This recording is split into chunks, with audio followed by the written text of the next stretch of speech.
नमस्कार दोस्तों, आप सबका अपना चैनल सुपर 40 न्यूज़ में बहुत बहुत स्वागत है। भारत में आज बहुत ही छात्र बेरोजगार हैं और इनका कारण एग्ज़ाम है। जो एग्ज़ाम लेने के बाद रिजल्ट नहीं देती है सरकार, जिसके लेकर हमने एक वीडियो बनाई है। जो छात्र एवं बेरोजगार ज़रूर देखें और शेयर भी करें। और हमारे चैनल पर पहली बार आए हैं तो हमारे चैनल को सब्सक्राइब कीजिए और ये वीडियो को ज़्यादा से ज़्यादा शेयर करें, जिससे जन जन तक पहुंच सके, सरकार भी जान सके। चलिए वीडियो देखते हैं हम और हम बताते हैं आप सभी को। अब हम लोग का वक्त आ गया है कि अब हमें अपनी औकात दिखानी होगी। ये मीडिया वाले जो है ना, ये कभी विद्यार्थी के मुद्दे को नहीं उठाएंगे। ये सिर्फ दिखाएंगे कि विराट कब पिता बनने वाला है। कुछ दिन बाद ये दिखाएंगे कि वो डायपर कौन से पहनते हैं। कुछ दिनों के बाद वो दिखाएंगे कि वो डायपर कौन सी कंपनी की है। जब ये सब मामला ख़त्म हो जाएगा तो वो दिखाएंगे सीरियल की कैरेक्टर को। बस विद्यार्थियों के बारे में सोचता कौन है, समझता कौन है, समय किसके पास है। ये मीडिया वाले बस जो उलूल जुलूल की चीज़ें को जो है बस दिखाते रहते हैं। युवाओं को सिर्फ मनोरंजन में इधर उधर की चीज़ों में व्यस्त रखना चाहते हैं। इन्हें युवा की कोई परवाह ही नहीं है। लेकिन हम सभी जितने भी एजुकेशन मीडिया प्लेटफॉर्म हैं, इन सभी चीज़ों को जन जन तक पहुंचाएंगे। हम सभी एजुकेशन मीडिया प्लेटफॉर्म अकेले ही काफ़ी है इन सभी चीज़ों को जन जन तक पहुँचाने के लिए। अब मैं आपको कुछ नोटिफिकेशन दिखाना चाहूँगा कि जो है आपको वैकेंसी का डिटेल्स दिखाना चाहूँगा। ये देखिए वैकेंसी ट्रेंड एसएससी सीजीएल, ये 2012 की देखिए। अब 2012 में 16,119, वहीं आप 2013 की बात करते हैं तो 16,114। जिस तरह से ये घटते जा रहा है, 2019 में आते आते 8,582 हो चुका है। क्या मतलब है इनका? आखिर ये जो है युवा इतने बेरोजगार क्यों हो रहे हैं? ये सब प्रणाली सही क्यों नहीं हो रही है? तो उसके बाद मैं आपको एक और दिखाना चाहता हूँ। आज मैं काफ़ी गुस्से में हूँ। IBPS PO की जब हम 2013 की बात करते हैं, यहाँ पे देखिए 2013 में 21,680 है। वहीं आप अगर 2020 की बात कर रहे हैं तो देखिए 11,167 मात्र है। कहाँ गई ये इतनी सारी वैकेंसी? आखिर होता क्या है? ये जो है ये विद्यार्थी इतने जो मेहनत कर रहे हैं, आखिर उनके साथ हो क्या रहा है? 2018 का नोटिफिकेशन 2019 में आया, परंतु अभी तक दूर दराज तक इसकी कोई आस नहीं दिख रही है। अब 2021 भी आने वाला है, कुछ दिनों के बाद 2022 भी आएगी, लेकिन इसी तरह से चलता रहेगा। लेकिन अब ऐसा नहीं होगा। नीट जेईई का एग्ज़ाम हो सकता है, चुनाव हो सकते हैं, यूपीएससी अपना परिणाम घोषित कर सकते हैं, एडमिट कार्ड जारी हो सकता है। तो फिर ये जो है जितने एग्ज़ाम हो चुके हैं उसके परिणाम क्यों नहीं घोषित किए जा सकते हैं? आखिर इसमें जो है यूपीएससी जैसा व्यवस्था क्यों नहीं है? यूपीएससी जैसे यहाँ पे चेयरमैन क्यों नहीं है? आखिर किसकी कमी है ये? क्या कंप्यूटर को भी कोरोना लग गया है जो अभी तक रिजल्ट नहीं प्रकाशित कर रहे हैं? जब गृह मंत्री ठीक हो सकते हैं, गृह मंत्री हमारे अमित शाह ठीक हो सकते हैं, आम आदमी ठीक हो सकता है, तो फिर ये जो है रिजल्ट क्यों नहीं आ सकता है? कंप्यूटर में तो कोरोना तो नहीं घुस सकता है ना, तो कम से कम रिजल्ट तो प्रकाशित करवाना चाहिए। तो ये फिर रिजल्ट को क्यों अटकाए रखे हुए हैं? अब हम बात करते हैं कुछ प्रधानमंत्री के बारे में, हमारे माननीय प्रधानमंत्री मोदी जी के बारे में। जब हमारे माननीय प्रधानमंत्री 2014 में आए थे तो हम युवाओं को बहुत आस थी, हमारे प्रधानमंत्री हम युवाओं के बारे में सोचेंगे। मैंने खुद प्रधानमंत्री को वोट दी थी, लेकिन इस बार हम जो है वोट का प्रयोग नहीं करेंगे। इस बार जो है हम वोट नहीं देंगे। वहीं प्रधानमंत्री जब 2020 में आते हैं और मन की बात करते हैं तो उसमें जो है चिंगारी, खिलौनों की इस तरह की बात करते हैं। हम युवाओं के बारे में आखिर वो बात क्यों नहीं करना चाहते? आखिर हम युवाओं के बारे में वो बात क्यों नहीं करते हैं? क्या हम युवाओं ने अपने पीएम के बारे में यही स्वप्न देखा था? हमें ये नहीं चाहिए, हमें बस चाहिए प्रधानमंत्री चाहे देश के कोई भी किसी से कोने से आए, लेकिन हम युवाओं को रोज़गार मिलनी चाहिए। हमारे युवाओं को जितने भी ये सारी परीक्षाएं विलम्ब से हो रही है, सभी के लिए जो है सब सही ढंग से समुचित व्यवस्था होनी चाहिए। हमारे देश में ढेर सारे ऐसे कानून हैं, जब किसी का रेप होता है तो हम फांसी देने तक की बात करते हैं। पता है ना कि हम जो है फांसी देने तक की बात करते हैं, लेकिन जब पेपर लीक होता है तो उसे फांसी क्यों नहीं दी जाती? आखिर क्यों फांसी नहीं दी जाती है?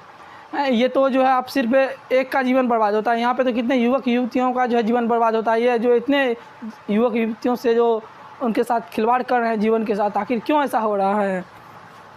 अब हम युवा चुप नहीं बैठने वाले हैं। वो तो कितने युवक का जीवन बर्बाद कर रहे हैं। मीडिया कुछ मुद्दों को बस घुमा रही है, युवाओं के मुद्दों का तो उसे पता ही नहीं है। ये इतनी बड़ी मुद्दा है कि इसके लिए एक आयोग गठित होनी चाहिए, एक मंत्रालय अलग से होनी चाहिए, लेकिन किसी को इसके ऊपर कोई ध्यान ही नहीं है। अब 2014 का रिजल्ट 2020 तक नहीं आया है। अब आगे आने की कोई जो है उम्मीद खास नहीं दिख रही है।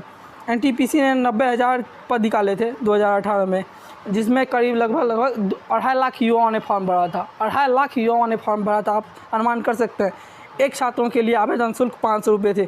कुल मिलाकर 14 अरब रुपये हुए। ये रुपये आखिर गए कहाँ? ये रुपये करते क्या हैं ये लोग? क्यों नहीं एग्ज़ाम कंडक्ट करवाते हैं? जब इतने इतने रुपये लेके इतने दिनों तक करवाते हैं, आखिर रुपये का क्यों इस तरह से करना है? हमारा देश उल्टे अभी कर्जे में जा रहा है। 2021 तक जो है सबसे ज़्यादा कर्ज में होने वाला देश भारत होगा। आखिर क्यों इस तरह से हो रही है? इस तरह से जो है अब इस तरह से नहीं चलने वाली है, ये बहुत हो गई। अब जो है इस तरह से नहीं चलेगी। आखिर ये कौन सी एजेंसी है जो एग्ज़ाम करवाने के लिए इन्हें दी जाती है? वो एग्ज़ाम क्यों नहीं करवा पाती है? ऐसे 2-4 एजेंसियों को अगर जेल भेज दिया जाए तो सारे सिस्टम अपने आप जगह पे आ जाएगा। ये जो है सरकार की कुछ जो है कमी है जिसकी वजह से ऐसा नहीं हो रहा है। नहीं तो ये 14 का रेल जो कहीं 20-20 तक नहीं आए, इतने दिनों तक कोई अटका रहता है क्या? यूपीएससी तो हर एक वर्ष जारी करता है, तो फिर यूपीएससी जैसा चेयरमैन क्यों नहीं होना चाहिए? इसमें जो है 2-4 एजेंसियों को जिस तरह से अगर जेल भेजा जाए तो सारा सिस्टम हमारा ऑटोमेटिक जगह पे आ जाएगा, लेकिन ऐसा हो नहीं रहा है। लेकिन अगली बार होके रहेगा। हम लोग आमरण अनशन तक लगे हुए हैं। अब हम युवा चुप नहीं बैठेंगे। हमारे देश के जितने भी शिक्षक हैं, जितने भी सोशल मीडिया प्लेटफॉर्म के माध्यम से हमारे जितने भी शिक्षक जुड़े हुए हैं, इस मुहिम को जन जन तक पहुंचाएंगे। ये सभी मीडिया प्लेटफॉर्म को मैं धन्यवाद देना चाहूँगा। सबसे पहले मैं उत्कर्ष क्लासेस को धन्यवाद देना चाहूँगा, जिन्होंने सबसे कम रुपयों में जो है छात्रों को जन जन तक शिक्षा पहुँचाई है। सबसे कम रुपयों में जो है जन जन तक हमारे जो है गरीब से गरीब बच्चों को शिक्षा पहुँचाई है। तो ये राजस्थान के जो है उत्कर्ष क्लासेस, इसके बारे में मैं आपको जो है कुछ बताना चाहूँगा। सबसे पहले 2012 में उत्कर्ष क्लासेस ने जो है राजस्थान के हाई कोर्ट में जनहित याचिका आवेदन जारी किया था, जिसमें उन्हें जो है दिया गया था कि आप देख सकते हैं पेपर व आंसर की जारी करनी होगी। तो हाई कोर्ट के द्वारा ये आदेश दिया गया कि पेपर व आंसर की जारी करनी होगी। तो ये हमारे निर्मल सर को मैं बहुत दिल से धन्यवाद देना चाहूँगा कि उन्होंने छात्रों के लिए इतना किया। अभी भी वो बहुत कुछ कर रहे हैं छात्रों के लिए, वो छात्रों के लिए जीते हैं। इसको मैं बहुत दिल से धन्यवाद देना चाहूँगा, क्योंकि इन्होंने जो कुछ किया है वो जो है एक बहुत ही बेहतर काम किया है। इसके लिए मैं कई बार धन्यवाद देना चाहूँगा, क्योंकि इसकी जो प्रयास है वो बहुत ही सराहनीय है। इनसे हमें ढेर सारे युवाओं को जो है आज हम बहुत ऊपर तक पहुँच चुके हैं। उसके बाद मैं आपको एग्जामपुर को धन्यवाद देना चाहूँगा, जिन्होंने लगातार 15 घंटे तक आमरण अनशन किया है, जिसमें उन्होंने जो है लगभग ढेर सारे विद्यार्थी जो है जुड़े हुए हैं। वो लगातार 15 घंटे आमरण अनशन कर रहे हैं। तो इन सभी को मैं जो है ढेर सारे धन्यवाद देना चाहूँगा, जो छात्रों के साथ इतने सपोर्ट से खड़े हुए हैं, जो छात्रों के लिए जीते हैं। उसके बाद मैं आपको टाइम्स कोचिंग को धन्यवाद देना चाहूँगा, काजल मैम को, जिन्होंने छात्रों के लिए खुद वो जो है मैं बेरोजगार हूँ का नारा लगा रही है। उसको मैं जो है बहुत ज़्यादा धन्यवाद देना चाहूँगा, क्योंकि उन्होंने छात्रों को जगाया है, उसके अंदर की बात कही है, उसके हक की बात कही है। इन सभी को मैं बहुत बहुत धन्यवाद देना चाहूँगा। Speak up for all competitive exam, speak up for SSC railway student.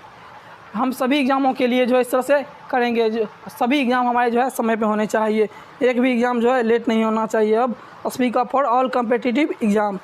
वर्तमान युवा पीढ़ी सबसे ज़्यादा तनाव में है। आए दिन युवा आत्महत्या कर रहे हैं। एक अनुमान के मुताबिक बताया जाता है कि प्रत्येक दिन लगभग 381 युवा जो है आत्महत्या कर रहे हैं। एक अनुमान के मुताबिक ये बताया जा रहा है। आखिर क्यों करते हैं ये इतने युवा आत्महत्या?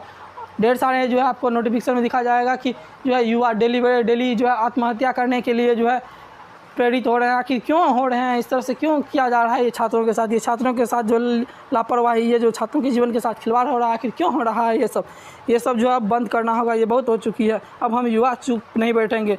अब इससे नहीं होगा तो हम आंदोलन करने के लिए मजबूर हो जाएंगे। बिहार में आज ढेर सारे मामले चल रहे हैं। क्या इससे पहले से मामले नहीं हुए हैं? बिहार के छात्र जितने मेहनत करते हैं, शायद ही हमें लगता है कि और से स्टेट के छात्र जो है मेहनत करते होंगे। जिस स्थिति में बिहार के छात्र जो है जितने मेहनत करते हैं, उस स्थिति में अन्य राज्य के स्टूडेंट करते हैं तो अच्छी मेहनत, लेकिन हमें नहीं लगता कि उतने मेहनत करते हैं। वो बिहार के छात्र जो है बहुत ही ज़्यादा लगनशील होते हैं किसी भी चीज़ के प्रति। हम जो है वो आज़ादी के दिनों को भी भूले हुए नहीं हैं, और हमें फिर से एक बार जो है क्रांतिकारी बनना होगा। तब उसके बाद जाके हमें लगता है ये सारी चीज़ें सही होंगी। ये जितने भी आवेदन करने वाले होते हैं सभी मध्यम परिवार से होते हैं। ये कोई बड़े परिवार से नहीं होते, कोई MP MLA या किसी मंत्री के बेटे नहीं होते हैं। ये सभी मध्यम परिवार से होते हैं। वो कभी जो है 20 से 25 हज़ार की नौकरी के लिए इधर से उधर भटकते रहते हैं। उसके लिए हमारे यहाँ नौकरी के लिए भी इतनी सी लंबी प्रणाली है कि जिसमें जो है 6-6 साल लग जाती है, 5-5 साल लग जाती है, उसके बाद भी जाके क्लियर नहीं होता है। ये जितने भी होते हैं वो मजदूरी करके, होम ट्यूशन करके जो है फॉर्म भरते हैं, आवेदन करते हैं, उसके बाद जाके वो एग्ज़ाम देते हैं। उनके यात्रा का खर्च, उनके जो है रहने का खर्च, खाना का खर्च, वो किस तरह से अपने गार्जियन से मांगते हैं। जो क्या वो अपने गार्जियन को क्या जवाब देते हैं, हमारे देश के युवा, जब उसके गार्जियन पूछते हैं बेटा जो है आपकी एग्ज़ाम कब होने वाली है, तो वो क्या जवाब देंगे, किस मुंह से जवाब देंगे। ये बहुत हो चुकी है, अब ये नहीं होगी। ये जो है ना, जितने भी जो फॉर्म भरने वाले होते हैं SSC CGL, ये सभी जो है रेलवे, ये सभी जो है मध्यम वर्ग के परिवार से आते हैं। ये कोई MLA MP के बेटे नहीं होते हैं, ये जो है सभी मध्यम वर्ग से होते हैं। वो अगर MP MLA के बेटे तो उनके जो है उन्हें नौकरी करने की आवश्यकता ही क्यों होती, वो तो नौकरी करेंगे नहीं, उसके पास तो वैसे ही ढेर सारा पैसा आ रहा है। ये सारे मध्यम परिवार से आते हैं। अंत में मैं यही कहना चाहूँगा कि इस वीडियो को आप जो है समुद्र के सुनामी की तरफ फैला दें, जन जन तक पहुँचा दें, ताकि हर एक युवा, आज का हर एक युवा आवाज़ उठा सके, अपने अधिकार के लिए लड़ सके। अभी जो आने वाले समय में युवाओं का भविष्य खतरे में पड़ा है, ये खतरे में नहीं पड़े। हमारी अभी युवा आबादी अभी हमारे देश में युवा आबादी सबसे ज़्यादा है। यही युवा आबादी 20 से 25 साल बाद जो है यही आबादी वृद्ध में कन्वर्ट हो जाएंगे। तो आज हमें युवा आबादी को जगना होगा, ताकि आने वाले जो हमारी पीढ़ी होगी वो भी सजग रहे, उसे भी किसी भी तरह का परेशानी ना हो। इसलिए speak for all competitive exam, इस वीडियो को आप जन जन तक ज़रूर पहुँचावें। आप सभी छात्रों से निवेदन है कि इस आंदोलन को तब तक जारी रखें जब तक ये सभी एग्ज़ाम के कंप्लीट नहीं हो जाते सारे प्रोसेस, तब तक इस आंदोलन को जारी रखें, क्योंकि कुछ में सुधार हुए हैं लेकिन कुछ में सुधार होने अभी बाकी है। तो आपसे रिक्वेस्ट है कि इस आंदोलन को तब तक जारी रखें, तब तक जो है इसको जो है ट्विटर पे, फेसबुक पे, व्हाट्सएप पे, जहाँ जहाँ हो रहा हो आप वहाँ तक पहुँचावें। आप इस आंदोलन को तब तक जारी रखें जब तक कि सारे एग्ज़ाम के जो है शेयर करें।